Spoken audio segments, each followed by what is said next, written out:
we constantly are working on ourselves. We're always improving our systems. We look, but we're not out there with a flag or a banner say, "Hey, we're looking for stuff." But we because we have partners and we value all our partners, we're always making sure we're doing everything with the highest of integrity, honesty, trust, all the cornerstones of that you need for a good partnership, transparency. So I think there's a lot of goodwill, I think, for our brands out there and for our family in the local community, which started with my father. Right. So go ahead. So we just want to continue that legacy, and just keep doing what he set up for us, and pass that on to the next generation. Yeah. This episode is brought to you by Restaurant Systems Pro. With excitement, allow me to introduce to you today's guest, Principal Partner, Bean Restaurant Group, Edison Yee. My man, Edison, are you feeling unstoppable today? Good morning, Eric. Yes, I am.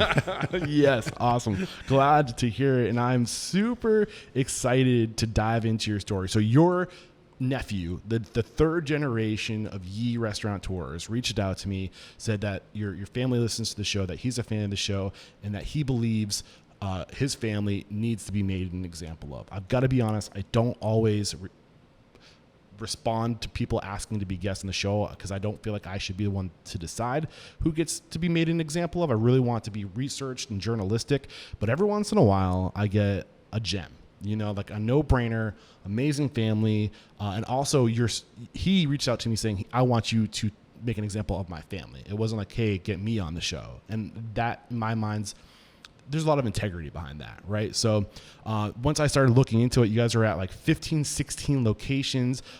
It started back in 1965. Right. And I mean, just doing a little bit of research, like I became really interested. I was like, I want to share this story. This is amazing. So I cannot wait to dive into who you are, how you and your family got to where you are today. But let's get that motivational, inspirational ball rolling with a success quote or mantra. What do you got for us?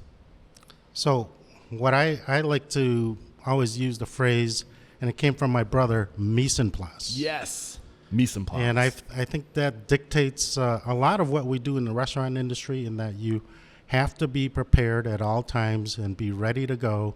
And with that in mind, we always try to be one step ahead of things and be ready to go for whatever comes our way. And in this business, a lot of different things come our way. Yeah. I'm sure many of our listeners have heard the expression mise en place. It's very popular within our industry. But what does mise en place mean? What does it mean to you? Mise en place to me means just being ready, having our stations ready, whether your station is at the front of the house, back of the house. It's really came from the back of the house area where the cook stations would have to be ready for the evening service. And that means having all their refrigerators stocked, their cookware ready, their knives sharpened, just ready for the service. Yeah. And I think the literal translation, and I'm paraphrasing, is like everything in its place. Correct. Yeah. Yes. And it like your point, it stretches beyond the back of house. It is a mindset. It is organization. It is everything has a place. Everything is in order. What happens when you put everything in place? What is the benefit of that? I found the benefit of that is busy nights don't seem as busy. Why? Because everything is at your fingertip. You're ready for battle, if you will. And it just makes things easier. The last thing you want to be doing in a middle service is you're running downstairs if you're a bartender for a new bottle of vodka if you happen to run out, and you're wasting those steps to go replenish your supply. Right. Think about how much time and energy you waste just thinking of like, where is that? Where is this thing? Like when everything is just where it's supposed to be, you don't think, you do. Right. It's exactly. It's super powerful. Yes. Yeah. Great way to get this thing started. Thank you so much. And obviously we got to talk about your your second generation. There are 3 generations of restaurateurs associated with the Yee family. So we have to go back and pay homage to your dad, Johnny Yee. Where does it make sense to start sharing the story? Well, I always like to start telling the story of my dad and my mom with regards to how he ended up in Chicopee, Massachusetts. And the story goes that he landed in Chicopee because A, there was Westover Air Force Base, B, there was McDonald's.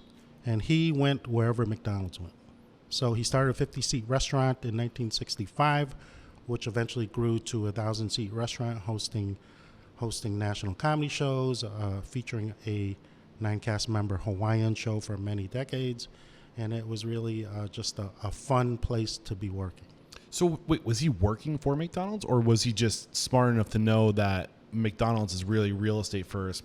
They're paying attention to the market. Go where McDonald's goes, and that's where the opportunities are. Exactly. That's how he was thinking. Okay, cool. And was he working in restaurants before 1965? He was, Okay. yes.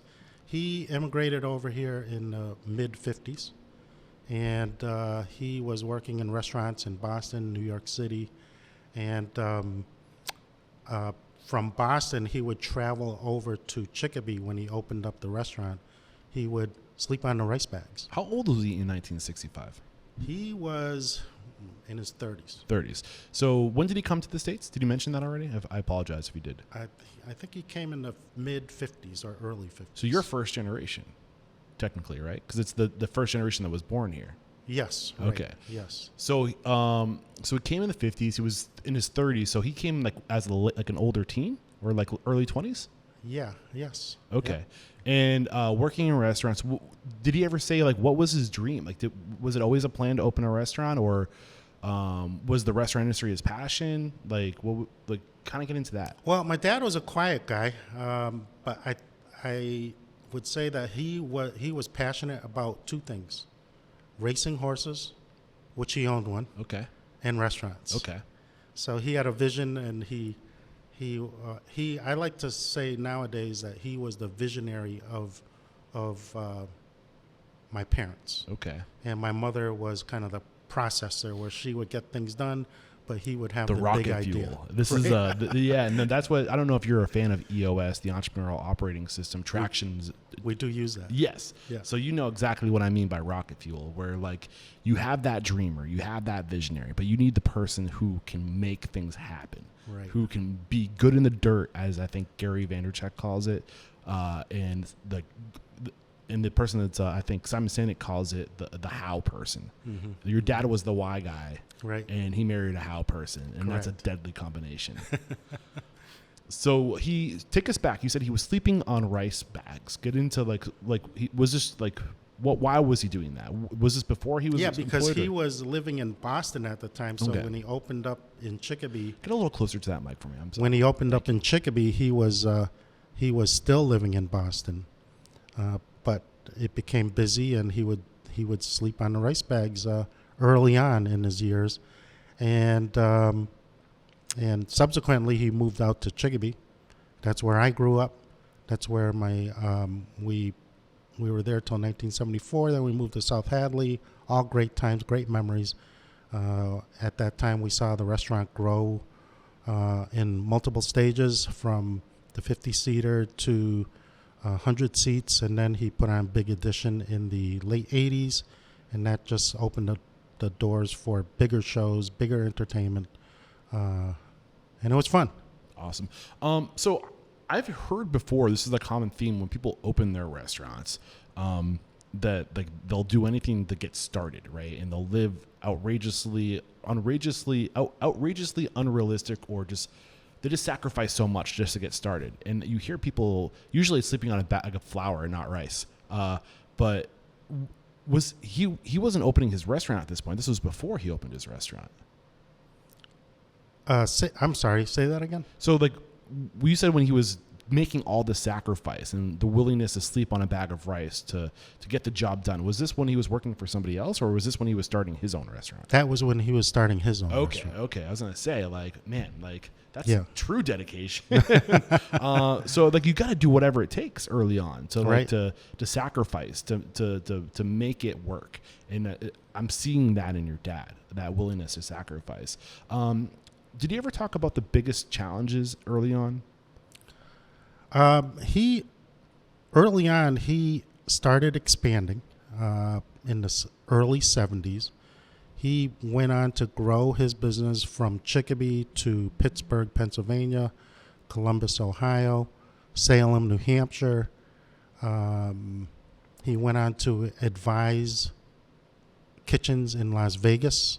But he always said that it was tough to grow because he could not control everything.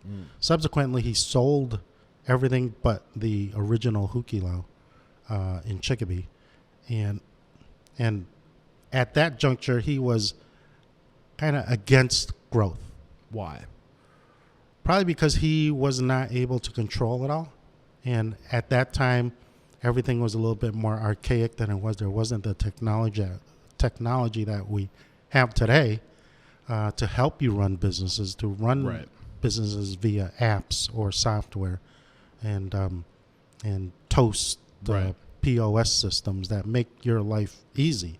Back then, it was just cash registers, a lot of cash around, and everything from pilferage to long distance travel has just made things hard for him. Right, absolutely. And so if the original Hukilau was in 1965, what was the peak? Like at what point was it at its biggest in terms of locations and scale? I would say in the mid 70s. Mid 70s. Yeah. So about 10 years from going from one location to how many total locations at one point? He had, I think, I want to say like 8. 8 locations. Yeah. Mostly in the Northeast, but as far west as was Las Vegas the furthest? He advised on kitchen development out there, as far west as Columbus, Ohio. Okay. Yeah.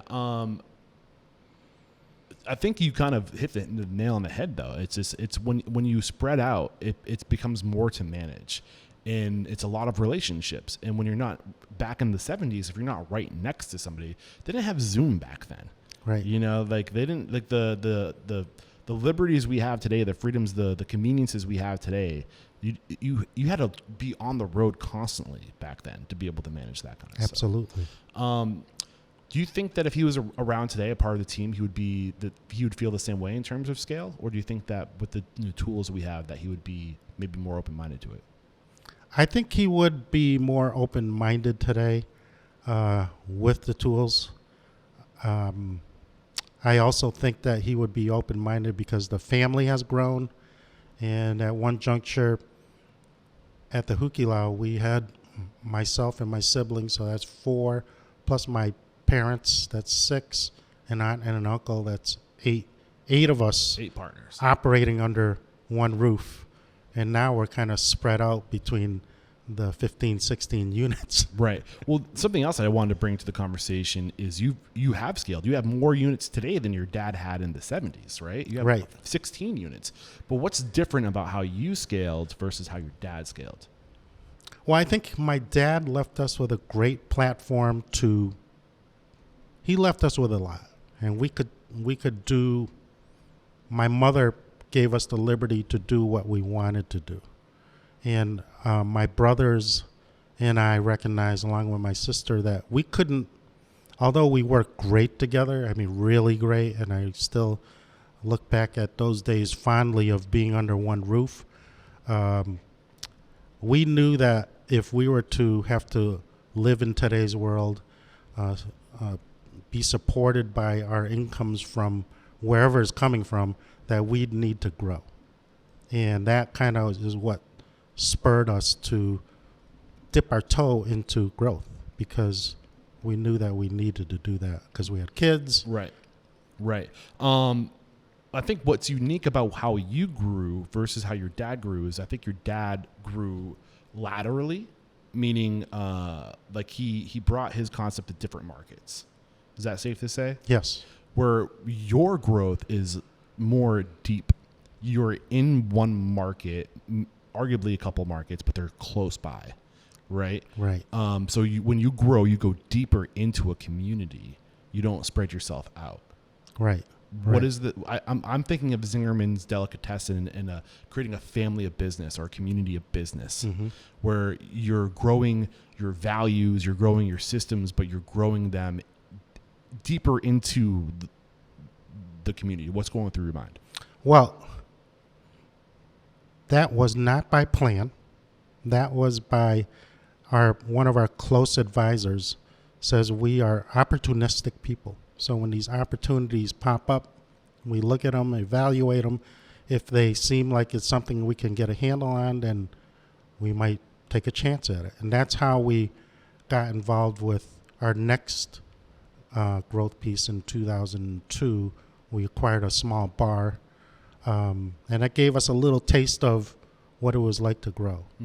We were still managing in our big 25,000 square foot restaurant on a day-to-day basis, but we could get some subsidiary income from this other operation. And then 2006, we took the full dive and we acquired a restaurant that was for sale in South Hadley, Massachusetts, and that really kind of set everything off over the next few years. What was your mom's name? Linda. I want to make sure we pay it as much because I'm hearing that this is a family business. Your dad is the namesake, right? But I know how important rocket fuel is, so we want to talk about Linda too. What would you say the values today are the same values that were around in the 60s and 70s?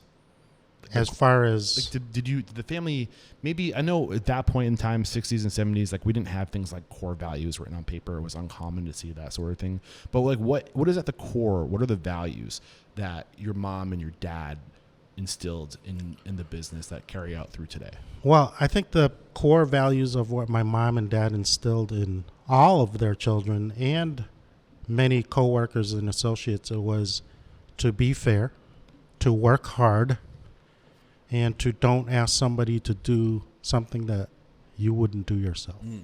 So often you would find my father to be at the forefront of cleaning bathrooms if he needed to. If there was an accident in there, he would be the first one in. If we had to move tables or chairs, he would be right there lifting those with us, even though at that time, he did it all his life, but in his later years, he was in his early 60s. He was still moving chairs like a 30-year-old. So use it or lose it is what they say, right? Right.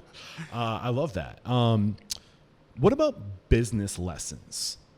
Think about your dad and think about your mom separately. Let's start with your mom. Like, what was the biggest business lesson that your mom taught you?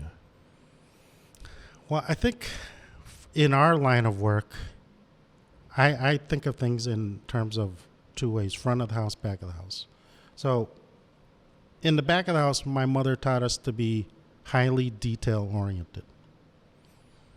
So she was the bookkeeper, and she was very good with her numbers. She paid all the bills. She would even tell us, pay the bill at the last minute so you can get as much interest as you can in the bank. Never be late. Okay. So we did that. Okay. That was our practice. I love that. So just like the detail warranty. So like if she was around today, she'd probably be running like Restaurant 365. Like she'd be in there like with all the numbers, making sure everything is where it has to be. Right. Yeah. At the same time, doing time, the inventory. Yep. She was great for that. And at the same time, she was, in their early years, she was the disciplinarian. So she kept everybody, ourselves included, and the staff. She was the muscle. In check. Yeah. So she would sit there in the kitchen and watch we had a service bar in the kitchen. And she would watch all the drinks go out, make sure there were dupes at the time with each drink. If you didn't have a dupe, why not?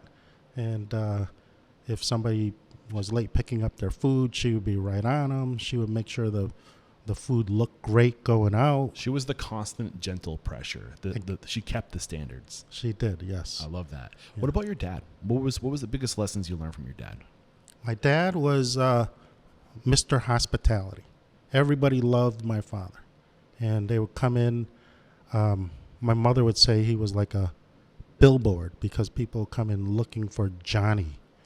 And Johnny would be at the front desk, sitting there.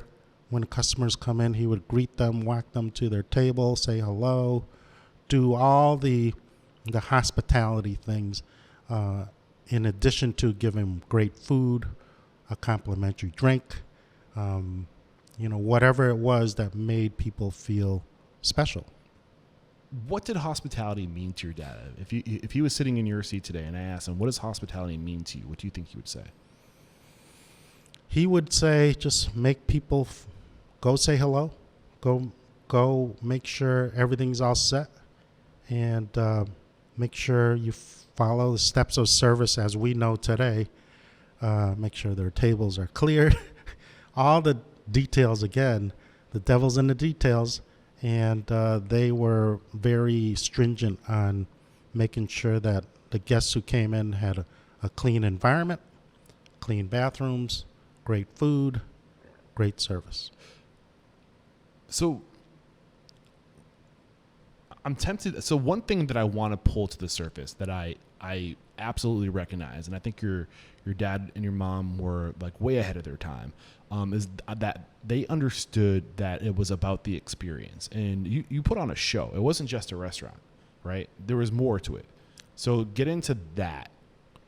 Well, yes, it was, as I said, it was a 1,000-seat restaurant, of which 500 seats were in a Las Vegas-style showroom, which my father loved the idea, and he took a lot of time and effort to build this showroom in Chicopee, Massachusetts. And the shows were really the backbone of our success over the years. I mean, who thinks of bringing a authentic fire knife Hawaiian show to Chicopee? Yeah, if you can't go to Hawaii, bring Hawaii to Springfield, Massachusetts. Or it wasn't Springfield, it was Chicopee. Chicopee, thank you. Yeah, Chicopee. How far is that from here? That's 10 minutes. Okay, right, not too far, right around the corner. But it's just like, I don't think people realize that. I think that, yes, you can create experiences with food. You can have 12-course meals where just looking at the food on the plate is the experience. But there's 1,000,001 different ways you can create experiences for people. And I think it's I'm sure the food was amazing too, and it sounds like you guys paid a lot of attention to the garnishing of the food and that it went out a certain way. But there's a myriad of ways to entertain people, and that right there is how you determine your worth, your value. Is what is the experience? Like, how far are people willing to go out of their way? Like, were you guys selling out was it like how? Give us an example of how busy it was. Well, my father started a special. Excuse me. You're good. A special called the Lobster Special, Triple Lobster Special. And that at the time was $9.95 for 3 lobsters. It was $4. We had a photo. There was a billboard, $4 lobster. I saw that, but $9.99 for 3. That's crazy. Yeah, so it's unheard of, right? So that kind of stimulated crazy business, and we would order 2,000 pounds of lobster from Maine, right from the lobstermen. They would, Atwood Lobster would bring a truck of lobsters every Thursday, probably like 30 boxes of lobster, and we would cook 2,000 lobsters a night for 2 nights. Wow. And when that was happening, it was busy because you had the lobsters going, you had the 500-seat showroom going, you had the 250-seat dining room, which featured a all-you-can-eat buffet and off the menu, and then we had 150 seats upstairs for banquet service. So when all that's going, cars are parked all over the street. We had to enlarge our parking, and it was fun times. We probably had a staff for the kitchen at that time, probably 20 people in the kitchen, cooking and dishes. We had a staff of 24 servers in the showroom and a staff of 12 servers in the dining room. So, what did Nate give you a warning that I like to talk about economics, the money behind the business, and how to profit from doing things like this? No, he didn't. Okay. Well, I'm curious, like where was the money coming in for your dad? Like, what was the business model? What was the economics? Was he baking profit into the food, or was he banking on using the food to pull people in to charge for the experience? Both. Okay. Both, actually. His the lobsters were a loss leader, and he did that mainly when it got to $9.95. That was when the lobsters were soft shell in the summer, where he could get them less expensively than in People when they're out of in the season. Northeast are going, like, it was probably easier to pull more people in the Northeast in the summer too, because Yeah. it's miserable up here in the winter. Right. So yeah, my father was very good with his numbers. He could calculate things in his head, and while we're there punching things on our calculator, he'd have the answer already in his head. So he was very good with math, and he figured out. I mean, the place was profitable. So. Well, I'm curious, was the show a part of the meal? Like, if you went to the restaurant to get a meal, were you getting the show free, or was there an upcharge? Was there like, here, come eat, but like, if you're gonna stay for the show, that's another whatever $20 to stay for the show? Well, depending on the show, but the Hawaiian show, the menu was slightly different than our regular dining room. It was a little bit more expensive. Okay, So he built it into the menu. got it. And then for our comedy shows, the ticketed shows, those were you buy a ticket online separately, whether it be 25, 30. Online?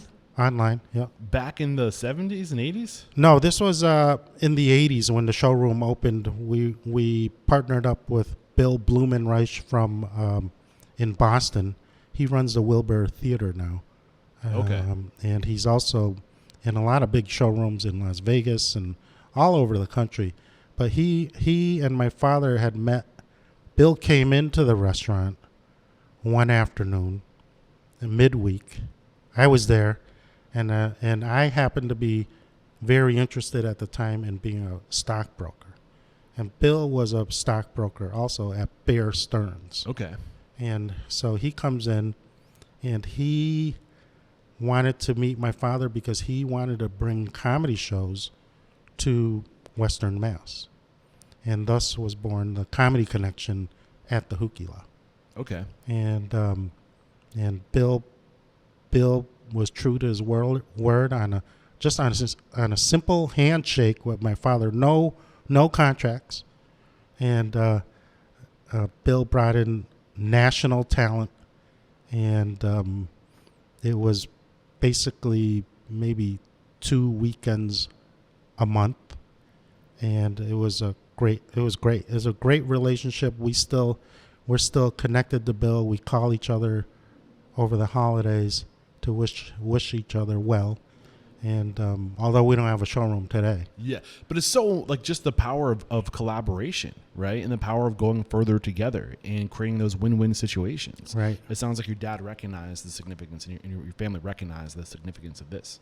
Yeah, he did. Yeah, he was a great relationship builder, a great guy to pull people together. So when did So you have brothers and sisters and cousins and uncles that are involved too. Right. Right. So when did the family start to get more involved? When did that start to happen? Well, like I said earlier, I'm 60 now. Okay. I started peeling onions when I was 10, and my younger brother was 9. So So in the 80s. In the 70s. 70s, okay. 70s, yeah. So we were washing dishes with my grandmother, who used to take us in on Sundays to clean the kitchen with her. So every Sunday we clean the kitchen thoroughly, a deep clean. Yeah.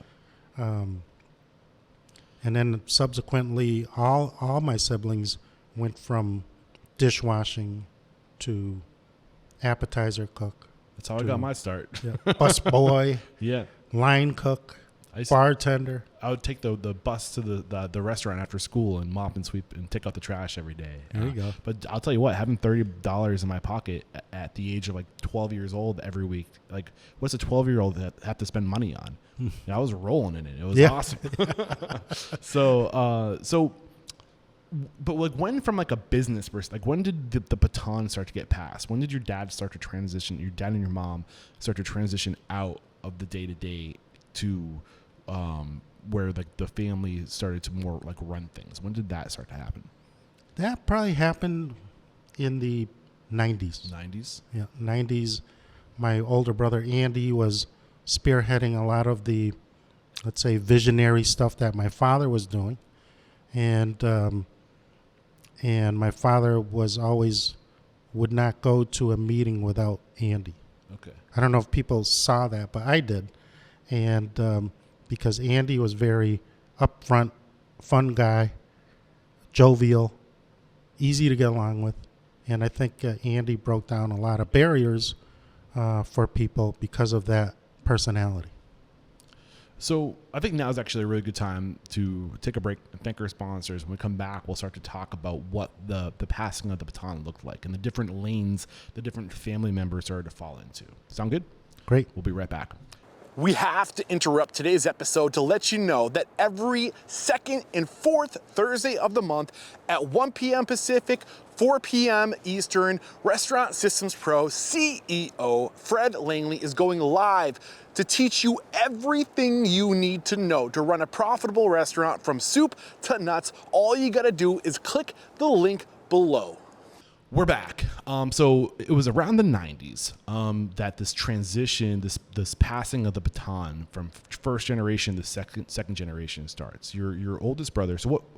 Talk to me about the family. So your brother Andy is the oldest, and then my brother Andy was the oldest. My sister Nita was second. Myself third, and my younger brother Nick was the baby of the family.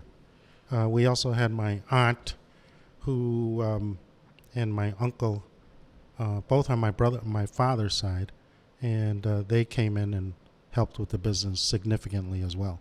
Got it. So Andy started going with your dad to these meetings. Do you think your dad was grooming him intentionally, or was your dad? How old was your dad in the 90s when he started to pass the baton? That was probably he was in his early 50s. Okay. So he's still, relatively speaking, wasn't like he still had his faculties about him. Oh, yeah. It wasn't like he was getting so old that he couldn't do the work anymore. No, right. No, he was. My father was very. He was a planner. Got it. So he planned a lot of stuff, all things restaurant, but he also planned all things non-restaurant. The family. Succession planning. Yeah. Yeah. And he was very, I would say, cutting edge on that, because when he passed away in 2003, some of his succession plans came to fruition, and it enabled us to continue to operate as normal. No, let's say, internal strife, because everything was fair, everything was even, and I think that went a long way to helping us continue to grow beyond that from that point on. Is that stuff that you are willing to share to advise maybe some people who are listening to this who are in the family business, who, if they haven't planned for succession, like what do you do? What does that look like? What can we do to leave the next generation better off? Yeah, I can share some things. We continue to plan on the heels of what he set forth, because we feel we want to hand it down to the next generation. Part of the, let's say, goal of my father was to keep, if he could hand it down to all generations down the road, that would be his ultimate wish. So in keeping with that idea, we plan today, like my father planned years ago, for succession planning. So we talk to our advisors. We go through what's fair for the family, and now we're dealing with other challenges that we didn't have before when it was just the four siblings and my aunt and uncle. Now we got nieces and nephews, right, and next generation Right. coming in and cousins. And Right. so we kind of got to peel that back and figure that out. What were the biggest lessons the advisors shared with you? Prepare for the, let's say, the unforeseen. And just had a meeting last week about succession planning. And it doesn't happen in one meeting. It takes many meetings. And even after many meetings, sometimes it's still not perfect. But at least you're going to be able to hand it off to people who you want to run the business and who know the business. Right. What do those meetings look like? Like, what are the subjects that are touched in succession planning? Just how do we keep the family united and inclusive, keep the communication going for the people who are operators in the business and for those who are not. How do you keep a family united? I'm still figuring that out. But I think we're doing a good job. Our attorney, our estate planning attorney, says that you guys are really a textbook case in how to run a family business. What is it that you think that you're doing well? Like when he's giving you the feedback or she's giving you the feedback, what is it specifically that makes it textbook? What can we do that you're doing to follow in your footsteps, to be a shining example? Well, first and foremost, I don't know if we are the textbook. You're very modest. I like to think that we are, and I hold myself up to that standard because that's what my father would have wanted. But I think what we do, and it starts again with Johnny Yee, is to be fair. He used to say, don't take the tenderloin, give everybody the bones. So with that in mind, in a lot of things we do, we don't take the tenderloin. Yeah. We share the tenderloin with whatever constituents we're dealing with. Well, I think what's going through my mind is there's a level of vulnerability and transparency required to do this, because how do you know what's fair, right? Like you have to be completely open and vulnerable, and it's all on the table. And then you get just as much, we move it around, and we can see we all, like, this is what we all started with, and this is how we cut it up. Like, anybody have an issue with this? Like, is that safe to say, is just being transparent and open and vulnerable? Yeah, absolutely. Yeah. Being transparent, communicate. For us, everything starts with the core 4 to 5 families, my aunts and uncles and ourselves, and everything just gets kind of divvied up from that way down. Got it. So I think me, in just studying business over the past 10 years and looking at all these different examples, there are absolutely benefits to a family business. The first thing that comes to my mind is 100% you all have the same culture. You were all raised the same way. You have the same values. You have the same culture. And you can all, I think that is really important, is that you're cut from the same cloth. Literally, you're made of the same DNA, right? The benefits of that must be amazing. What are the benefits of that? It is. Often you know what they're thinking at the table. When you're at a round table meeting, you can look each other in the eyes and know whether it's, if it's going well. and there's a lot of things that are unsaid but just happen. I know my the speed lane. Of trust. Yeah. My brother used to say everybody's got their lane. So my lane was finance. Andy's lane was being the front person. Nick's lane was being the operator. And my sister's lane was getting all the book work. Correct. Taking notes. And your sister was Anita. So your Andy was the front man. Yep. You were the finance. Nick was the operator.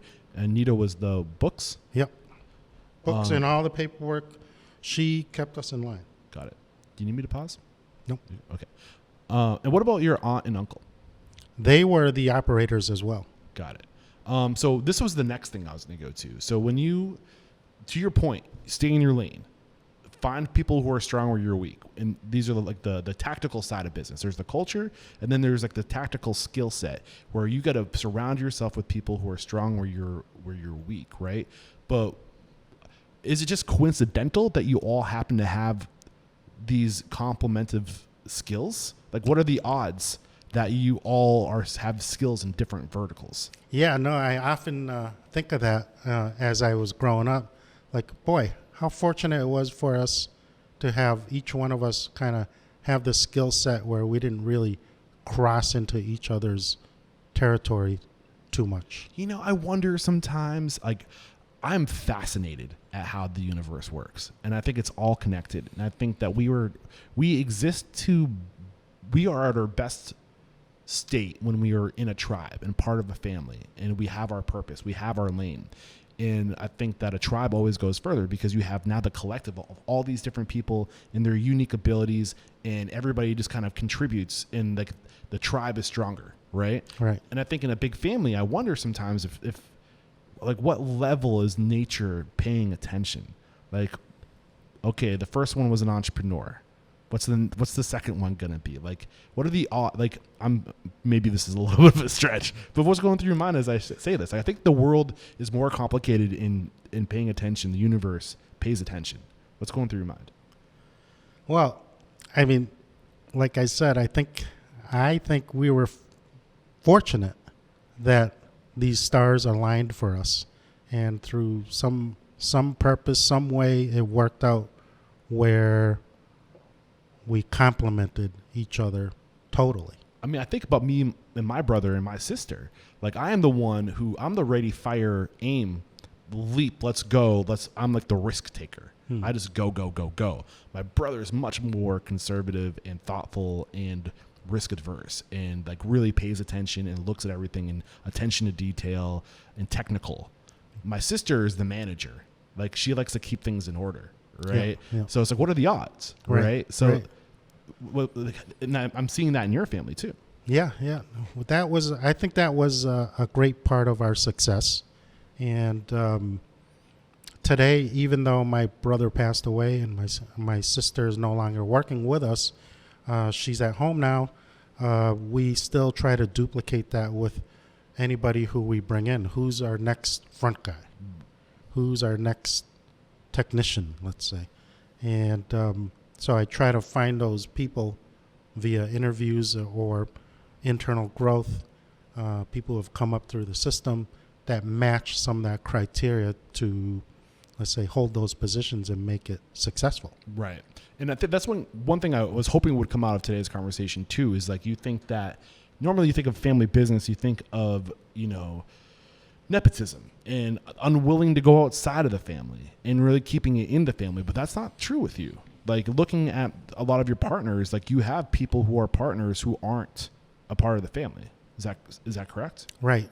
We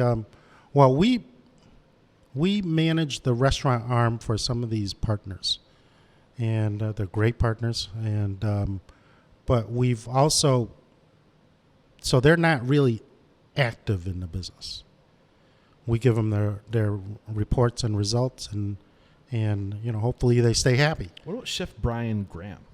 So Chef Brian Graham was let's say our success story for somebody who came to us via Craigslist from San Diego, because we were looking for a chef to start our new restaurant in Amherst, Massachusetts. Brian answered the ad in 2011. We flew him out here for the interview. He interviewed really well. He wanted to come back east from west because his family was out here. And so things aligned. He started as the executive chef at that unit, which today is still a shining star in our group. In our group of restaurants. And today he's our director of culinary. Beautiful. So, I mean, it just goes to show the open-mindedness and I guess the willingness to open, like, just to not keep it in the family, and recognizing that you can go further if you let people in, right? Right. Yeah. We believe, and we often subscribe to, is that we can't do everything ourselves. So I wouldn't say the more people, but whoever's qualified that we see. The more right people. Right. Yeah, who could fit with our culture and our aspirations. Those are the people that we're willing to, let's say, open up to. Before we move on and start talking from like 2002 to present, we talked about this off camera and on camera, but a different camera before we sat down and started the interview. How did you guys settle on the Bean Group? BEAN. I think it's kind of cool. Like, I want to pay homage to that. So my siblings and my aunt and uncle always had Monday morning meetings. So as we're growing, our advisors would ask us, hey, need a new name for another restaurant. And we'd scratch our head and say, oh, I'm not sure what we're going to name this. And so it'd be a fun thing that we'd always task my sister with, Anita. And she came up with a name, or it might have been my brother, Bean. Let's call it by the acronyms of our first name. And they kind of shuffled the first letters of our names around, and it came up with that. And that's kind of what we used moving forward. Got it. So B is Bonnie. E is Edison. A and A. There's two A's there. Right. Andy and Anita. And Nick is And Nick. N. Right. And Nick is Nate's father, who Nate reached out to me. Right. The next generation. Right. So you're going to change the name of the company when it's the next generation? Well, we have the namesake. That'll be up to them. So you have the namesake, Johnny's, right? Mm-hmm. Which pays homage to the creator. And then the restaurant group is all the brothers and cousins, which I think is really cool. Yeah. So it'll be interesting to see what the third generation does. Yeah. To cement their legacy. That'll be sure. their decision. Yeah, I love that. So I want to go to 2002. So we're starting to get into more present day. We've talked about the evolution, the passing of the baton, how everybody fell into their own lanes, the open-mindedness. The business model also starts to change around 2002. You started as a restaurant family that was scaling one concept, right? And now you have multiple concepts, and you're going deeper into your community instead of trying to spread out one concept across the nation. So take us to the state of mind. Like, where was the business in 2002? Were all the brothers and sisters involved at this point? Yep. Yeah. We've always been all involved. In 2002, we started our growth with the small bar. 2006 was our first foray into a different concept other than Asian restaurant. So the Halfway House Lounge was 2002. Mm-hmm. 2006 was Johnny's Bar and Grill. Right. What happened to the original restaurant at this point? Like, before 2002, what did you own? The Hookie Lounge. And you sold it? No, that was still running. That was still running. That was running until 2018. Got it. Cool. Thank you for clarifying that. So the Halfway House was Asian inspired? No, the Halfway House was just a small local watering hole. Okay. And so the owner was getting older, and he wanted to sell it. It was right across from the high school that we used to go to as high schoolers. So we knew the brand very well. So when it came up, my brother really liked it, and so we bought that, and that was the start of our small start to our eventual growth. So what was the vision in 2002? We were just trying to do some different things. Okay. There's no real, let's say, plan for growth at the time. I think our plan for growth really happened in 2006. Okay. So you have success with your second concept in the family, the Halfway House. 2006, Johnny's Bar and Grill. Mm-hmm. Take us to that point. That's where you said the vision started to come in, the plan started to come in. Yeah, that became our first restaurant outside of the Asian cuisine. Okay. And it was an American bar and grill. Okay. We had never done that before. So we're a little kind of, let's say, antsy, if you will. Yeah. Because we hadn't done that kind of what was cuisine. the struggle? Just so we haven't done hamburgers and stuff like that. You might think it's, all just a restaurant, which it is, but we didn't know much about those menus because we knew poo-poo platters, Right. pork fried rice, Got it. chicken chow mein. Hindsight being 2020, do you think it was kind of silly that you were nervous about it? Because it's, at the end of the day, it's just costs, right? Well, we were nervous because of the 4 siblings. We would always take a vote. So my brother Andy and I would kind of always be aligned in our thinking, and my sister Anita and Nick would be aligned in their thinking. Andy, the visionary, was the go-getter. So he would always say, need a yin and a yang. So in that voting world, he was the yin, I was the yang. And then, but if you looked at the bigger picture, me and Andy were the yin and Anita and Nick were the yang. So they were more conservative. Okay. So you were trying to branch out. You wanted to try different things. You were voting for like change. Well, I think we branched out because we knew as we grew and got older and had kids, that we would need more, let's say, income to support the family structure. Mm-hmm. And the Hukilau at the time wouldn't provide that pathway. Got it. In 2002, how many locations of the Huki Lounge were there? That was the only one. The only one? Okay. Yeah. So what were the biggest evolutions for you? The biggest points of evolution from going from 2002 to your second location, 2006. And you said you really started thinking differently in 2006. What were the changes that the family looked at and said, this is what we need to do to get to the next level? Well, the big change was we needed to control the restaurants, because I think our growth was 2006, then 2008, and then 2011. So it was like in a span of 2 years, where every 2 years we're opening a restaurant, which for us was fast. We're planning, in between all that time.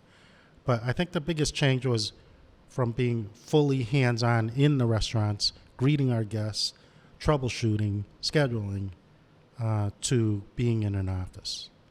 And we kind of got divided up in that some of us went to a unit, some of us ended up in an office, and that was a little, let's say, shock, because now you're in just 4 walls and you're not greeting people every day, which was fun, and it's always great to see people. How did you decide? Was it just based off skill set and desire? Who went in what direction? Yep.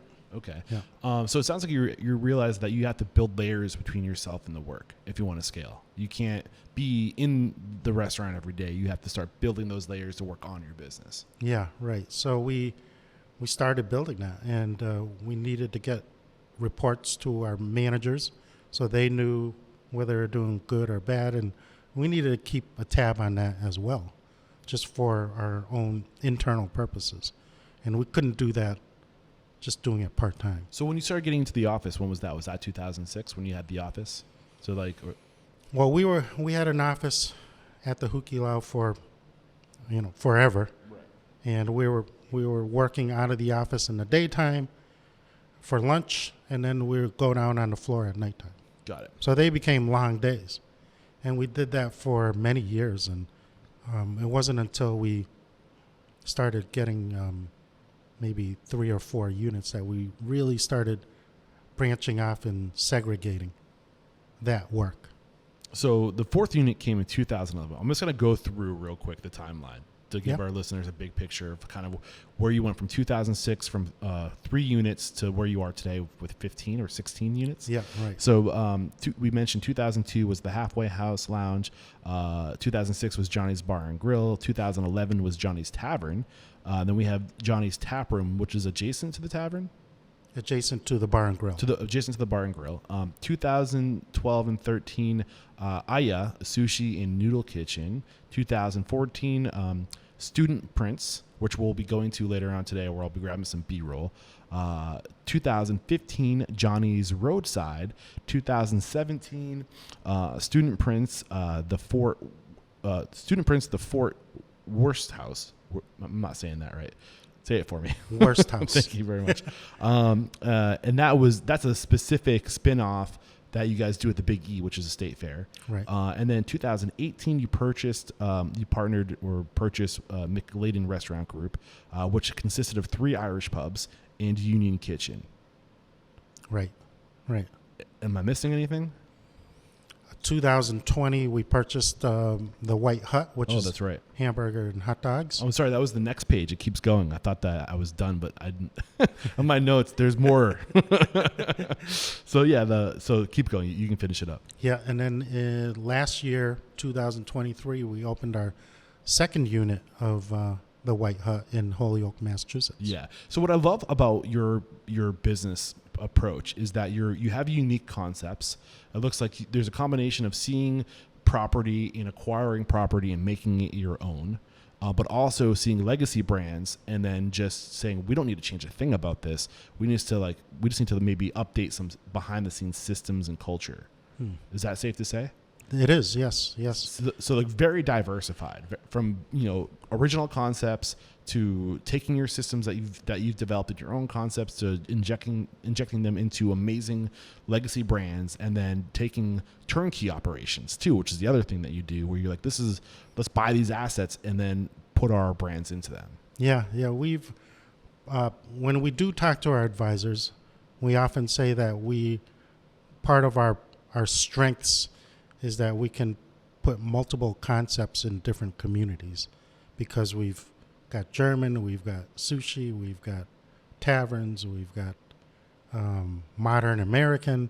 So over the years, we've become more skilled at developing different concept menus. Yeah, and I want to point out almost a little bit of like courage to get outside of like the stigmas that society puts on an Asian family too, to not stay in that corner, but to think like you should, to diversify into I don't know what's going through your mind. If this is offensive, I apologize. I don't mean it to be. No, it's we're let's say we're business junkies. I love that. And we've grown up in the business. We know the business. So when opportunities arise, I think our expertise in the industry helps us get some opportunities to look at. I love that. So let's go back to 2006. Now that we've painted the big picture of where you are today, I really want to, as we're going forward, what are the points of evolution? Where were the roadblocks?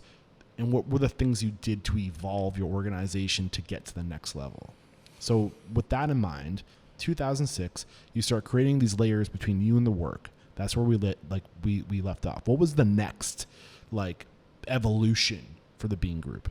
Well, I think the big evolution for Bean Group, and we touched on it before, Eric, was that we had operators who had different skill sets that we needed. My brother was the visionary and the front guy. My other brother was the operator. My sister was the let's say detail person. I was finance. So I think we just were able to continue on that path and harness our strengths. And as we grew, if we needed to be out in front of the media, Andy, you're going to this one. If we needed a P&L, Edison, you're going to produce a pro forma for this group to look at. Or if we needed HR details, Anita, can you go see what that problem is? And that just continued to develop from the early years to become more professional. And we also instituted a lot of automation, right, technology that really helped us, let's say, control the data. Yeah, and I want to point out, so one thing that I've identified that I notice, a lot of experts or consultants in the industry will help you with process, they'll help you with your people and culture, they'll help you with your marketing and promotion, but not a lot of people touch on that fourth element that I think is really the most important, which is the personal growth. If you want to be unstoppable in the restaurant industry, you are never done working on you and your skills and your overall evolution as a human. And it sounds like what I heard from you is you and your brothers and sisters and family have just been constantly improving stepping yourself up, improving who you are as professionals. Safe to say? Yes, absolutely. I think that is we all have that goal of improving our professionalism in whatever we do. And I think that was instilled in us from both my parents. Do you challenge each other? Or We do you do. think just Yes. seeing other people, your cousins and brothers getting better, you're like, well, I got to step it up if I want to carry my weight? Yeah. My older brother and I used to have little contests like, let's see how many parties you get this month. And then at the end of the month, Gamification. It's real. It's Yeah. powerful. Yeah, so we'd have fun doing that. But we want to continue to grow internally as professionals, and in our units, we want to continue to have that high level of hospitality, as my brother used to say, make people feel presidential. Got it. So in terms of, I think systems and process are some of the things like the personal growth is internal, right? It's really, we can talk about how you grew as a professional, but in terms of the business growth, implementing different systems, implementing different technologies, along this timeline going from, so it's like, say from like 2006 to 2000, it seems like around to 2011 is where things really started just to go. Mm-hmm. Because you had, almost 40 years of being in business before opening a second concept, right? And then from 2002 to 2004, you had 4 years go by before going to a third location. And then another 5 years before Johnny's Tavern. And then from 2011 to basically present day, like it's gangbusters. Like you're opening concepts almost every year, multiple concepts, right? Mm-hmm. So like what was the big change that happened in like 2011 that enabled you to really kind of scale fast? Well, I think our systems got better internally. What were the biggest changes you made? Like explain the change and how the improvements. We were, at the time, we were using a software called QuickBooks, which I think everybody uses. But as you scale, it becomes a little bit, let's say, like a smaller package. It doesn't allow you to do what we need to have done. Got it. What couldn't it do that you needed? We wanted to track all our inventory and wanted to track all our purchases. We wanted to see how much, let's say, how many pounds of hamburgers we're buying in 1 year or 2 months or 3 months. And to do that in the old days, it was very laborious. At the time, QuickBooks couldn't pull it all together for you. We subsequently transitioned into a software called Compete, which was a restaurant design software, and we started doing our inventory. Is it a restaurant design software? Yeah. What do you mean by design software? I mean, their purpose is the software is designed for restaurants Okay, exclusively. got it. And it was an accounting software. Yes. What else Yes. did it compete to? It enabled us to kind of track all our invoices from the different restaurants, to go from paper invoices to paperless, where everything was just uploaded into the software and we could track back, whatever invoice we wanted rather than going to the paper files. Got it. So everything became faster. We transitioned from our old POS system to Toast today, which we love. A shout out to them. And we did that in I want to say maybe 17, Okay. 16. What about, was that compete too? Compete was probably 2015. Okay. And then we subsequently changed over to Restaurant 365 today, Okay. which is a little bit easier, a little bit faster, a little bit better. Well, Restaurant 365 also owns Compete. Right. So, right. and I think that today, if you can't buy Compete today. If you were trying to go with either Compete or Restaurant 365, you can only purchase Restaurant 365, I'm pretty sure. Yeah, I think Compete is just their legacy brand, Right. where people who are using it, like us, could either opt to stay in it, but they're not going to improve it, Right. And I don't want to speak for them, but Well, I think they're going to eventually try to combine the best features of Compete and Restaurant 365. And from my understanding, when Restaurant 365 purchased Compete, they're really eliminating one of their biggest competitors, and they got the commissary features of Compete that were much better than Restaurant 364 at the time. So they got the best of both worlds when they acquired Compete. Can you back that up? I don't know. yeah, no, being a user of both, I found a transition. We were probably one of the early adopters of transitioning from Compete to 365. I think at the time we did that maybe 2 years ago, Okay.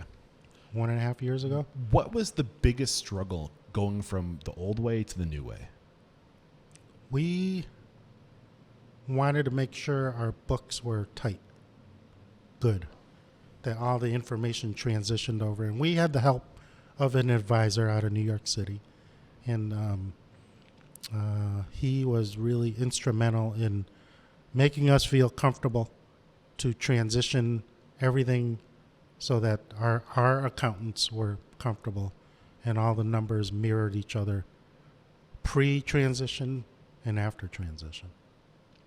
So that was like the biggest benefit, right? But was that the biggest challenge? The challenge for transitioning? Yeah. Like, why do you think other people don't take this leap into investing in bettering their systems and their technology?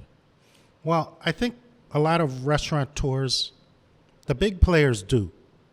I think a lot of the startups probably don't have the time to do that, and their focus is more on the in-unit, probably working in the unit. So back to 2006, we were talking about your biggest priority was developing the layers between you and the work. And look what happened when you could delegate the things that you have to do on the day-to-day, like you're in it, right? Like immediately you free up time to start working, because you're 100% correct. It's not easy to implement these tools. No, it's overwhelming. It's intimidating. It's laborious. Keep going along that. Yeah, right. It is. It's scary. It's but I think the reason why a lot of people don't do it is probably because of time, and their focus is on the unit, making guests happy, which is great. I love it. We did the same thing ourselves. It wasn't until we started our growth where we could begin to get, let's say, support ourselves via management fees from our restaurants, that we could start thinking more broadly. Yeah. I've noticed, so if you're using 365 today, it's not just it's not just general ledger. It's not just numbers. It's also, what else do you get through that service? It's menu development. So you're putting in all your recipes, which we're working on now. I would have loved to have it done a couple of years ago, but with 15 different brands and each brand having different items, it's really challenging. That's the challenge. But if we had one brand, let's say like a White Hut, that would have been done a couple of years ago. Right. So the more brands, the more difficult. Yeah, the more complex your menu is, the more work it is too. The more menu items, the more inventory items. They also allow us to have our inventories done on our managers' phones now. So that helps them kind of speed that process up. So it's, in my mind, it's the name kind of says it. It's Restaurant 365. It's full circle. It's or 380 degrees. Wait, am I struggling? 360. 360, right. So what is the 5? I don't know. Is that days of the year? Maybe? I don't know. Maybe, yeah. So anyway, but it's general ledger.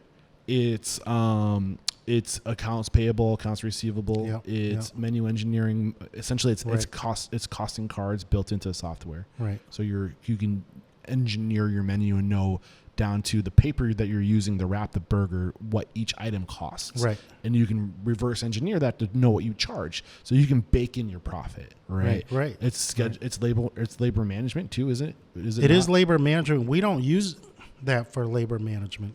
Why not?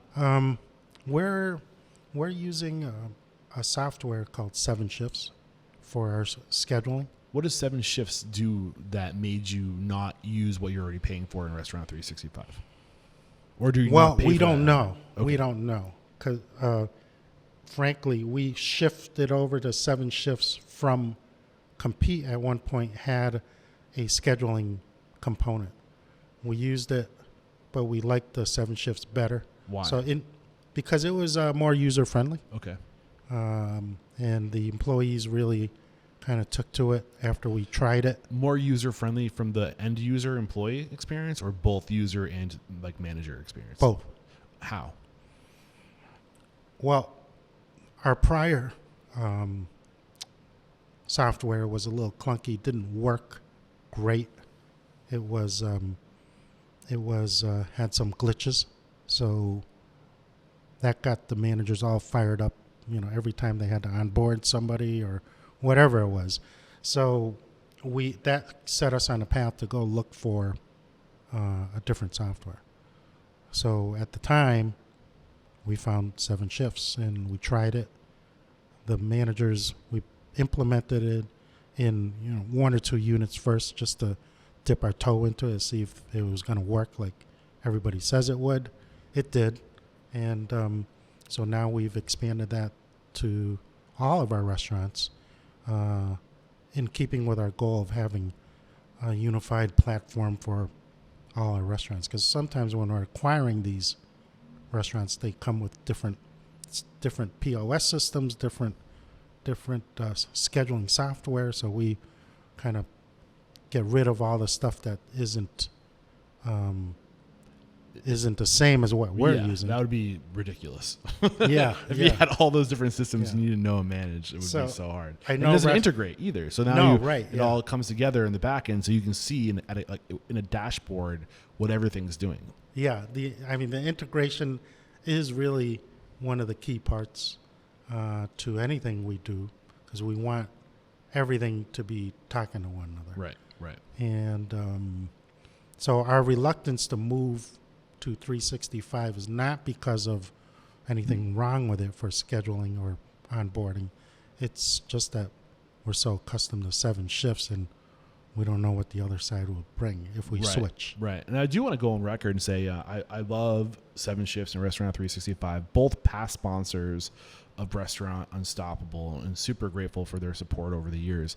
I'm currently working with Restaurant Systems Pro, which is, I would say Restaurant Systems Pro is probably Restaurant 365's biggest competitor.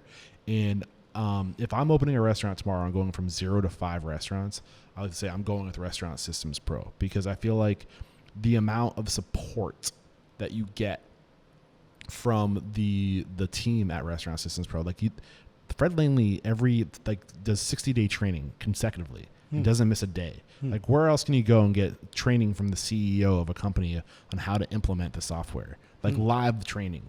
And I think, to your point, if you're a small operator, small mom and pop, it's hard to, if you don't have those layers built between you and the restaurant yet, because you're still small. I feel like the amount of hand holding you get at the Restaurant Systems Pro is really great. But I will say that Restaurant 365 has been around longer, and that they've had much more money behind that software, and it's probably a little bit more advanced in terms of the actual software. But if that's out of reach for you, and I think it's more expensive too, if I'm being honest, I think it's a little more expensive. There are solutions for you out there.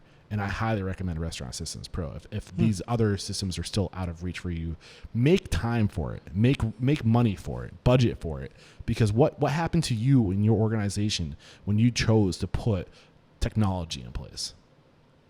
What happened? It just sped everything up. It Yeah. made everything go faster. We subscribe to the idea of garbage in, garbage out. So we're very, let's say, careful with making sure everything that we put into our data into R365 is good information. Right.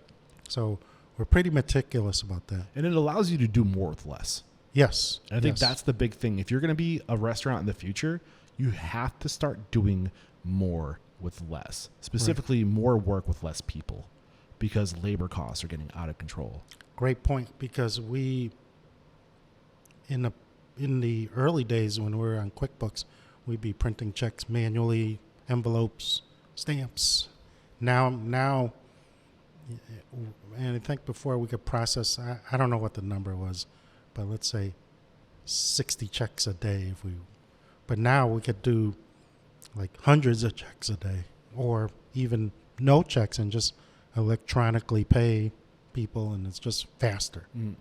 So from like 2015, 14 is when you really start to lean into this technology. You're now operating 4 or 5 plus concepts.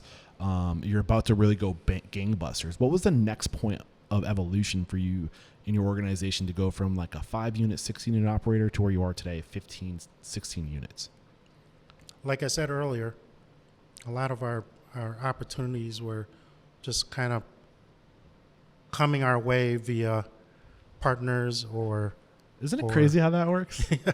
So we weren't really looking. We weren't looking. But even today, opportunities keep coming. And we try to separate the good ones from the bad. And we figure out if we have the manpower to execute. But I would say our growth at that stage was really a function of having great partners, working together very well, and having the trust, and then above all that, you have to execute. Right.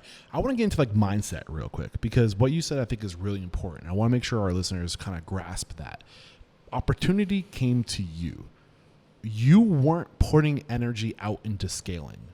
All the energy that you and your family were doing was putting energy in to what you were already doing better. Mm-hmm. When you put all of your energy into going deeper, to doing what you do, like to do what you do better, and you compare yourself against yourself yesterday, and that's your only competition, is the past version of yourself. Mm-hmm. Opportunity starts hurling itself at you, and that's where the expansion comes. But like, you're not going to get those opportunities until people look from the outside in and go, what are they doing? And you only get to that point if you're constantly evolving, constantly improving. But you don't grow laterally by looking out. You grow laterally by looking in and improving what you're doing today. Mm-hmm. What are your thoughts on that? I would say I agree totally. We constantly are working on ourselves. We're always improving our systems. We look, but we're not out there with a flag or a banner say, "Hey, we're looking for stuff." But we because we have partners, and we value all our partners, we're always making sure we're doing everything with the highest of integrity, honesty, trust, all the cornerstones of that you need for a good partnership, transparency. So I think there's a lot of goodwill, I think, for our brands out there, and for our family in the local community, which started with my father. Right. So go ahead. So we just want to continue that legacy, and just keep doing what he set up for us, and pass that on to the next generation. Yeah. One thing I do want to make sure we touch on today is advice on how to take over a legacy brand. You already kind of touched on it a little bit. You go in, you find I don't know a lot about the details, but it seems like you take what does work, the brand, and then you're stripping out the systems and you're putting your systems into it. But what are the challenges that are associated with going into a legacy brand and taking over a legacy brand? Well, I think taking over a legacy brand is one of the toughest challenges of opening restaurants. Whether you open a new one yourself with a new brand, or you're taking over a legacy brand, I think when you're doing that, there's a lot of, let's say, you want to keep the existing team on that was formerly there, and they've built their own systems and processes, and I think the challenge is trying to maybe change the mindset. Buy-in. Yeah, the buy-in, which sometimes works, sometimes doesn't. Well, I'm And sure you that's a want to challenge. keep everybody, but I think what ends up happening is there are people that buy in and there are people that don't. Right. And I think that for us is one of the biggest challenges. I think our viewpoint is we like to try to keep everybody, but sometimes it just doesn't work out. The infrastructure and the software and the equipment, that's the easy part. But I think the human part of things is where things get tricky. So what advice do you have for us in dealing with the challenge of the human side? Like how do you overcome that? Communication. What does that And communication look like? It's, I think it starts with the managers. Our directors talk to the managers and they tell them about our culture, and we do what we can early on in a transition. Sometimes it's even working side by side with them early on to kind of instill the culture, let You said we try to work side by side with them to instill the culture. Just say that again and then continue the train of thought. I'm so sorry. we work side by side with some of the staff to instill the culture, and I like to say, and I love doing it myself. I love going in and working, but sometimes maybe that's not the best use of our time.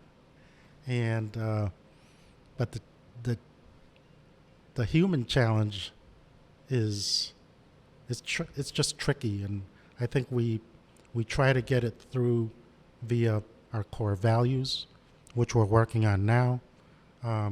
From the hiring point, we're trying to instill core values in our onboarding process. We're shifting that down to our unit level managers. I'm going to put you on the spot here, Edison. What are your core values? Our core values are really two things. First is we love to do the little things that make people happy. One. And we love to make people feel special. Is that the same? Is that one or two? That's the two. Okay. So the other one, which we're still working on, is we can move into a lot of different communities with a different niche of a concept, depending on what the community is needing. So diversification? Yes, right. So we love to make people happy, make people feel special. Sounds cliche, but I get a lot of gratification out of the little things that we can do to.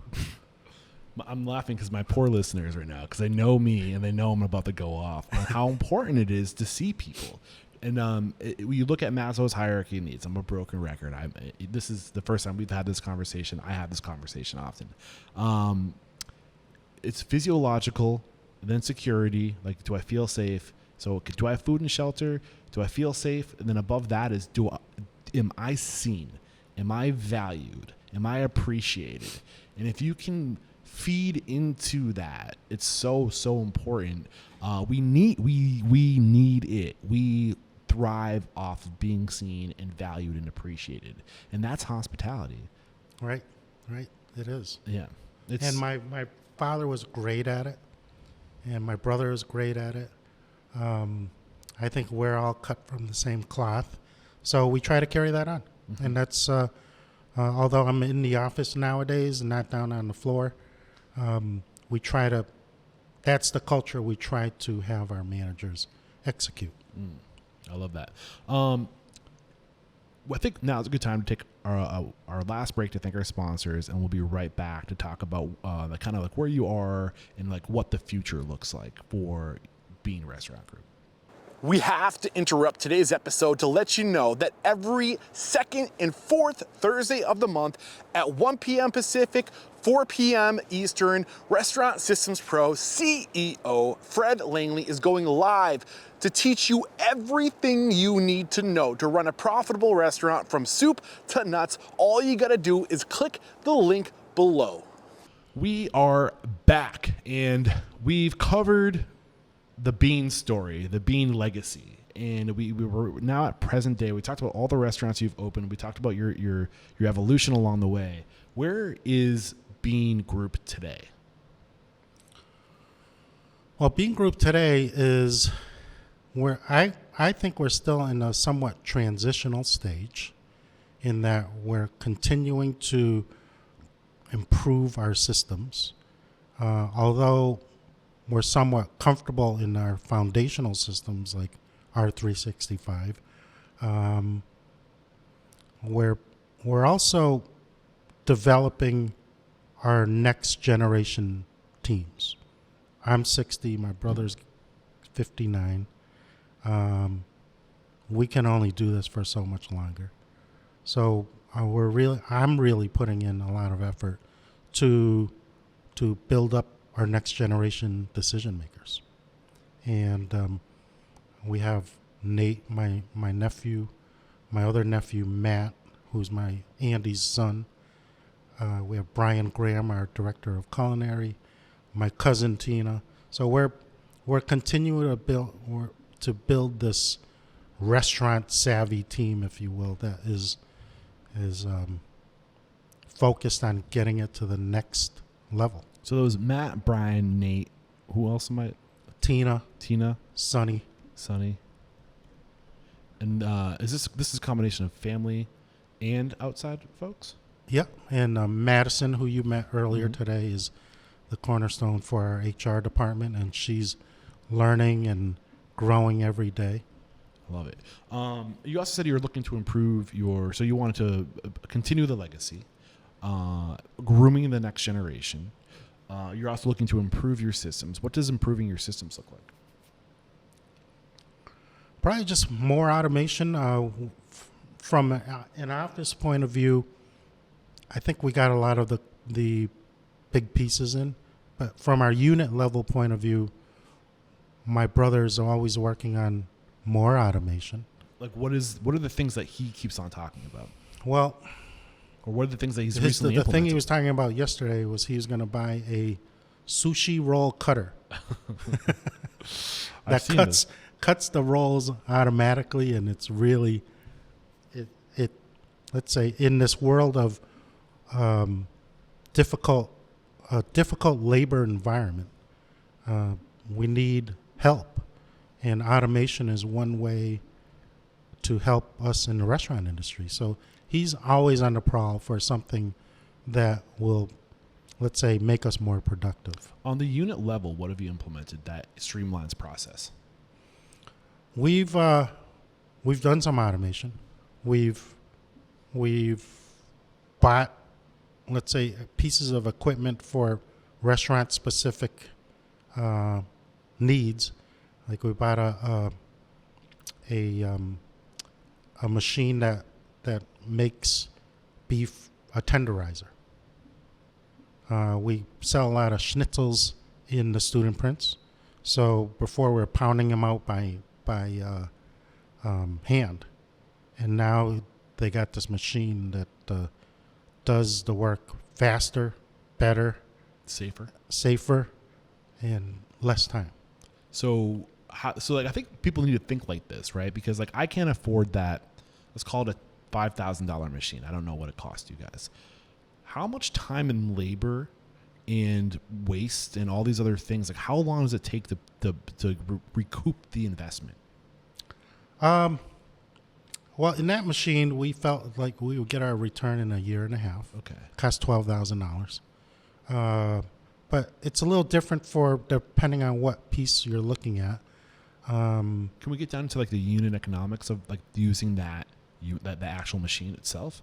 Like $12,000, right? How long would it have taken your team to pound out enough schnitzel?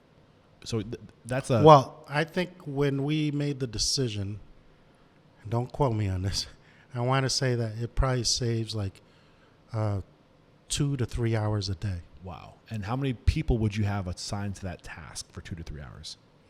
Well, we'd have one person just pounding veal. At whatever, we'll just say minimum wage for the sake of having $15 an hour, right? So $30 a day. 5 days a week. Well, no, I would say it's like $50 to $60 a day. $50 to $60 a day. And they're probably pounding maybe 3 days a week. 3 days a week. Mm-hmm. 52 weeks in a year. Mm-hmm. So 50 times 3 times 52 equals 7,800 just in labor expense. Yeah. So you see, like it's going in. What are we already doing? How can we do it better? And that's success by 1,000 cuts. You've heard of death by 1,000 cuts. This is success by 1,000 cuts because it all compounds. It does, yes. Yeah. So give me some other examples of the equipment at the unit level that you've invested in.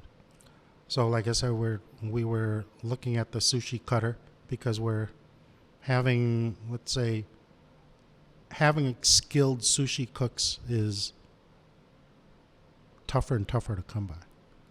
And so we're using that as possibly to offset some of the skill set that's needed to roll sushi. Not everybody can do it. Right. But these are automated. They sheathe it, they put the rice on it, they roll it, and they cut it. So as long as somebody knows how to build a roll, which is... That's the easy part. Yeah, that's the easy part. Then it can do all the rolling, cutting, and it saves time and enables us to, let's say, have a wider range of personnel that we could look at for a position. Right. Is there any other way that you've streamlined process, like big elements of like the day-to-day operations, like outsourced or anything like that? No, we've incorporated some. One of our restaurants or two of our restaurants are very heavy into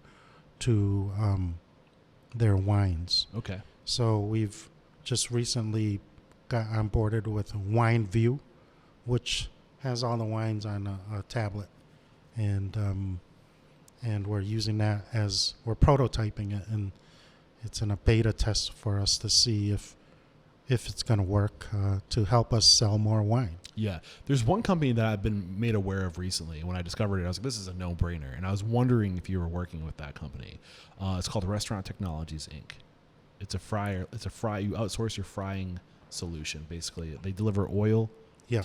Have you heard of that company? Yes, actually we use them. Okay, you do. Yeah. I thought I thought maybe you did. Yeah. And I was curious because I'll be in full transparency. They are a sponsor too. How's that experience been? Well, we've been talking to RTI, I'll call them, Yep. for years, back even in our Hukilau days. And finally, last year, I think it was, or maybe 2 years ago now, we decided to try them in some of our units. What was the apprehension of why a couple of years to make that decision? Just because we thought maybe the price might not be exactly, we could probably maybe find a better price via our distributor. But on then the oil itself. Yeah, of the product itself. At the end of the day, it's pretty comparable. It's maybe a little bit more expensive, but What do you we gain? tell the story now. We tell the story that we have a safer work environment, which hopefully helps us reduce our insurance costs. So there's some offset, and it's easier. It's the employees don't have to risk carrying a hot pail of oil out to the oil barrel. Right. You don't have to deal with the waste. Yeah, You don't have this gross tank sitting outside of right, the restaurant. right. It's cleaner. Yeah. So there's a lot of benefits to it. We like it. We have it in, I think, maybe 4 of our units. So do they come with the truck, and do you have a tank? Yeah, in- we got in your- 2 big tanks Yeah. in our basements or at the side of the building, and they just come with their oil truck and Fill the they tank, fill it up and take the waste. take the waste, give us a credit for that, and it's good to go. Well, you pointed out a lot of the other benefits too. The insurance breaks because you're taking a dangerous, yucky job that nobody wants to do. You're eliminating that. You're outsourcing it to people who specialize in it. I think this is another example of automation, not necessarily with a technology. They are the technology, but you're outsourcing the whole thing. You're Right. saying like, why would I, like, I'm not an expert in oil. Like, I can outsource this and we save money theoretically on the insurance. Like you said, maybe the cost is comparable on the actual oil because you're bulk purchasing oil. But what about labor? That's one thing I was curious about. Like, back to the idea of like pounding out meat. Like, how much time, man hours would be spent on changing oil? Well, I mean, it takes time to change oil, and then you got to carry the 35-pound jugs from wherever it is to refill. You got to empty it outside, and then you got to clean the fryer too. So cleaning a fryer won't go away, Right. but the other ancillary steps will. So you're just basically, you don't have to really move, whereas before you had to go either upstairs or outside and go get the little caddy for the oil. Right. So you're saving, I guess, productivity. Right. Yeah. Did you look into any other hood solutions? Did you explore that? We looked into their system. I think at the time it wasn't really licensed in Massachusetts fully. Okay. So we go to Chicago every year for the NRA show. So we'll go to see them again, and if they are, that's one of the options that we would look at for cleaning our hoods. Yeah, and from what I understand, it's like a spray basically that like is automated within the hood system. Right. And it like just like it never lets oil build up. It Right. just drips. Right, So yeah. like you don't have to go into the system and clean it. Yeah, no, that would be great. Yeah. So I mean, it's a company I'm really interested in. I think there's gonna be more. I think what I love about the restaurant industry is that it spurs opportunity for other industry or like adjacent industry. And like, cause there's all these different things that we have to do. Like there's so many moving parts to what we do in the restaurant industry that if we just take a few steps back and we go like, how can I make the life of a restaurant owner easier by absorbing this responsibility so we can outsource it. Right. And like what goes through, are there any other things like that come to your mind before we start talking about like really like the future of the industry and what you're doing to be proactive? I would say just we're trying to use apps and we haven't found the right app yet. Excuse me. To let's say when our managers, our district managers go down to the units, we're trying to give feedback to the unit level managers of what's working, what's not, and we're trying to find the right app to communicate that just by tapping some buttons on your phone.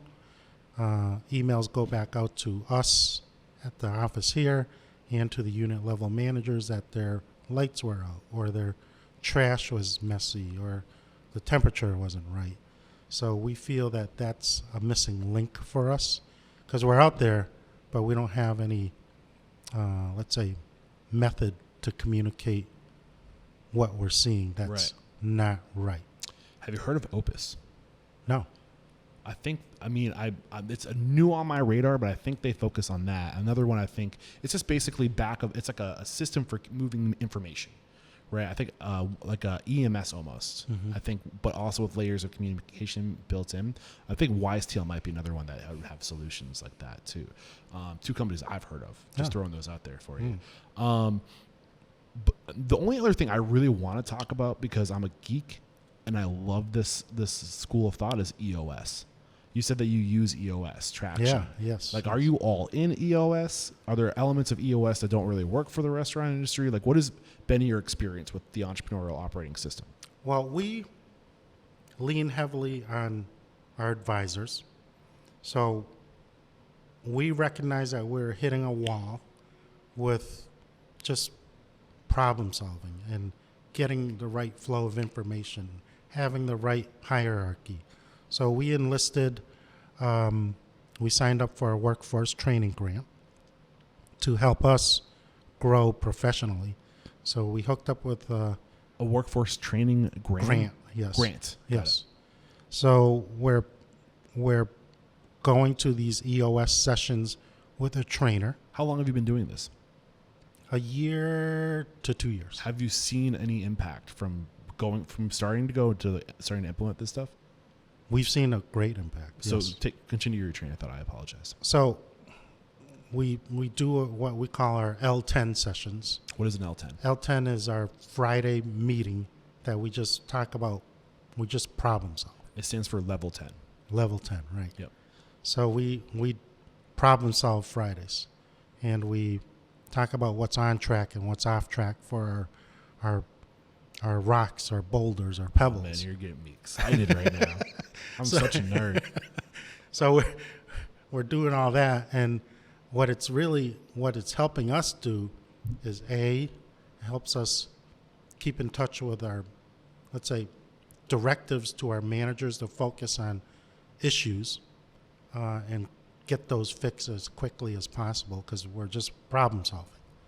And that's all we do is we spend a little time on each issue, and we give a directive to who's going to fix it and what are you going to get done, and then we recheck, follow up to make sure it got done. Right. Whether it be a rip booth or a drain that's not working or a clog. So we have a method to get things fixed quickly, Yes. which I think is great, because not all these managers they're not all created equal. Some are, more experienced than others. They're all equal, but they might have different strengths in different areas. Right, exactly. Well said. Yeah. So we try to take on some of that problem solving, the bigger problem solving issues, and corral that in and get things fixed so that our units are standing tall and shining. Right. I like to say EOS is a process for evolution. It's a process for growth. It's a process to constantly be getting better. And what holds you back is knowing that there's problems, but never correcting them. Right. So this creates a system for you to highlight an issue and to create a process and accountability and delegation, all these variables baked into a system, a process, so things get done. Very well said. Yeah, and thank you. I should have said, yes, of course. I said it correctly. But I mean, I'm just reinforcing what you already said, and that's how I like to explain it. And I think it also works in. They talk about the VTO, the Vision Traction Organizer, right? And it forces you to look into the future and say, where are we going to be in 10 years? Okay, so it bakes this idea of the visionary, the entrepreneur, and then it forces you to reverse engineer. If we want to be there in 10 years, where do we, what does 5 years look like? Okay, if we want to be there in 5 years, what does 2 years look like? Right. If we want to be there in 2 years to get closer to our 5 and 10 year goal, what does next year look like? Okay, if this is our 1 year goal, what are the 4 things we can do this year to achieve that 1 year goal? And everything is reverse engineered into. So that's your annual meeting, right? Where you cover all these things, and that breaks down to your quarterly meetings and your weekly meetings. Right. And so you start to say, okay, if this is where we want to be, what is our plan to get there? What's stopping us from getting there? And you just bring it, you resurface it every day. So it forces you to work on growth and to knock out obstacles, to delegate things, to collectively problem solve and solve issues, and then to come together for it's what's going through your mind as I'm sharing this. I love EOS. Yeah, and we just had our 1 year meeting about this, so we reset our goals, and we're working on, what's working and what's not, and what do we need to do to get to reach our goals. I think for us, we need that, and we're not perfect at the EOS system yet, but we will be. You only get better. Yeah, you only get better. Yeah. We're passionate about it, and I think who's really going to grasp onto it is the next generation. They will learn from this, and they will implement it as part of their daily protocol. Yeah. So I've had Gino Wickman on the show, the author of Traction. I've had the current or previous CEO, Mike Payton, on the show. I'm trying to go through, there's the Traction library of books. I'm trying to connect with all the authors. I'm heading out west, and I'm planning on getting our Mark C. Winters on the show, who is the author of Rocket Fuel, because I am 100% an entrepreneur, and I'm looking for my rocket fuel. If you're a rocket fuel, hit me up. That is the person that's good in the dirt, and I hope to have a full house of interviews with all the authors of that organization. And I'm not an implementer. So an implementer in EOS language is that you go and you help people onboard EOS practices. You have to buy in to be able to call yourself an implementer. It's a coaching program. But I have gotten the blessing to spread the word about EOS. So if you're interested in EOS, and you want to learn more, I highly recommend you join our community, because this is something that I'm going to be resurfacing a lot. And I want to create a community of restaurant owners using EOS and helping each other, because I think it's so powerful. Yes, it is. Yes. Yeah. So, man, this has been a lot of fun. I can't believe we're almost at 2 hours of recording. Whenever I tell my guests it's a 2-hour interview, they go, 2 hours long? I don't know if I can talk that long. I'm like, you will. How's it been so far? It went by quick. I know, doesn't it? And it's so much fun. I love what I get to do. Before we start to ask the final questions, is there anything we did not discuss that you think we should have discussed that would bring value to our listeners? I guess my last thoughts are that I think the restaurant industry is challenging, and it requires a lot of hard work, but there's a lot of rewards also. So fight through the challenges, and the rewards are out there. Yeah, absolutely. And what is your prediction of where's the industry going? What's the future of restaurants? We talked about the automation, we talked about outsourcing, but what do you think the future of restaurants looks like? Well, there are certainly challenges. There's lots of talk I hear about raising minimum wage, getting rid of tip credit wage. So I think that is a big challenge on the horizon, and it's not far away. I agree, but I also think that the restaurant industry, and I think these challenges that we're going to be burdened with, are going to help us change the world. Because the only way that we can overcome these challenges is by turning to the consumer and educating them on what it costs for us to do what we have to do to take care of our people. And Sure. I think there's going to be a cultural shift, and I think the restaurant industry is going to be leading that. Yeah, I mean, yesterday in the state of Connecticut, all the restaurant industry workers, were very vocal about this issue, and they talked about how great the restaurant industry is and how it's supported their personal lives, whether it be school or family or whatever else they needed financially. It's helped them either as a stepping stone or as a profession to achieve their goals. Got it. What is one thing about the Bean Group that, whether it's a value, a process, a system, that makes you guys truly unstoppable? Hospitality. I love that. The mission statement is to change the world by inspiring, empowering, and transforming the industry. How have you personally transformed as an individual? Who is Edison today versus the Edison going back, let's say 40 years ago, when you're a young man just starting in the industry? Well, Edison, I think anybody in this industry is a giver, mostly, to be in hospitality. And I'm really a giver. I like to, what makes me feel great is helping people, whether it be, restaurant related or not. So Edison is, numbers guy, but I'm not, as my brother used to call me, the bean counter. But I'm really just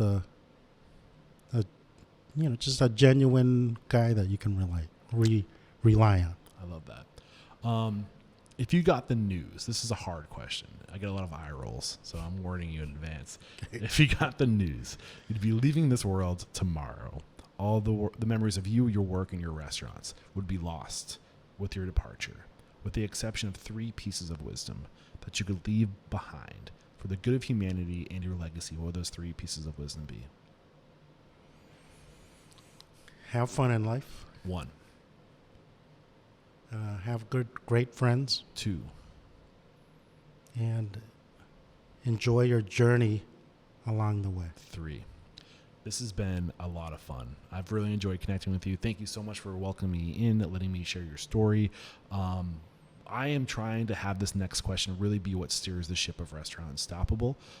I believe in the power of word of mouth. I believe word of mouth is the most trusted source of information out there. And I really want the industry to decide who I should be making an example of. So who do you respect and admire in the industry? A restaurant group you look to and go, man, if I could figure out what they're doing, that would be really helpful to know what's going on behind the walls of their concepts. Who is that for you? I think growing up, for me, I always liked to follow a friend of ours from Saugus, Massachusetts, a group called the Kowloon restaurant. Yes. They are. The were they Wangs. closing? They are. Okay. Yes. But they're downsizing. Okay. And also family owned too. Yeah, very much. The siblings are operating the business, and they're always high energy, on point, busy. They're busy like crazy. Yeah. Right on Route 1. Every time Right you on. pass that place, the parking lot's full. Have you talked to them before? No, I haven't. Kowloon, K-O-W. K-O-W. Thank you. L-O-O-N. I drive past the sign all the time. You'd think I would have it memorized by now. And it was the Wong family? Wangs, right. Wong. Okay, beautiful. Look out. I'm coming after you guys. Did I cut you short? Did you have more to say about them? No. Okay. I'd love to get them on the show. Absolute, historical, legendary family. Yes. On the North Shore. For sure. Yeah. Thank you for calling them out. And how can we connect with you? If we enjoyed today's conversation, maybe we want to join your team. Maybe there's opportunity here. Maybe we want to come learn from you. Or maybe we just want to follow up with some piece of advice that you gave. What's the best way to connect? Email me. Edison@beanrg.com. Beautiful. And the Bean website is just BEA. BEANRG. RG. Awesome. This is episode 1064. Head over to restaurantstoppable.com/1064. We'll have a summary of today's discussion over there, as well as links to any tools or services recommended. And this has been a super informative, great conversation, man. Sincerely. Thank you so much. There is no questioning. You are unstoppable. Thank you, Eric. Cheers.